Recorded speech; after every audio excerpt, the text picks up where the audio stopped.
BR Ambedkar గారు అందించినటువంటి రాజ్యాంగం అని చెప్పక తప్పదంటుంది.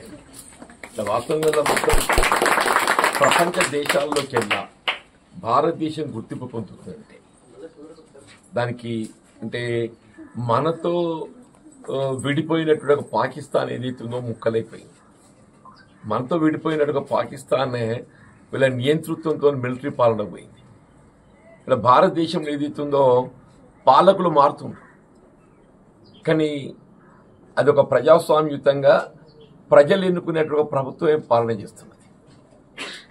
అంటే వాళ్ళ భారతదేశం ఇంత ప్రజాస్వామ్యయుతంగా పటిష్టంగా ఉంది అని చెప్పారంటే అది కేవలం వీళ్ళ భారత రాజ్యాంగ నిర్మాత బాబాసాహెబ్ బిఆర్ అంబేద్కర్ గారు అందించినటువంటి ఒక రాజ్యాంగం అని చెప్పక తప్పదంటూ నేను దేవుడు మన విశ్వాసం అని చెప్పాను.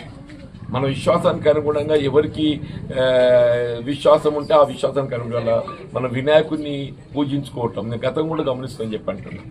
మన ఇక్కడ అంబేద్కర్ సంఘం ఏదైతున్నదో గణేశుడిని ఆరాధ్య దైవంగా పూజించటం మానవాయితీగా పెట్టుకొని మీరు ఏ విధమైనటువంటి విఘ్నాలు జరగకుండా మనం చేపట్టబడేటువంటి కార్యక్రమాలకు వేటి కూడా విఘ్నాలు జరగకుండా అన్ని శాంతియుతంగా పరిష్కరింపజేయబడాలి, అందరం కూడా సమాజం అంతా సుఖ సంతోషాలతో ఉండాలి అనేటువంటి ఒక భావనతోని మీరు గణేశుని పూజలు చేస్తున్నందుకు మరి ఇక్కడ అంబేద్కర్ సంఘం యువకులను నేను ప్రత్యేకించి హృదయపూర్వకంగా అభినందిస్తున్నాను.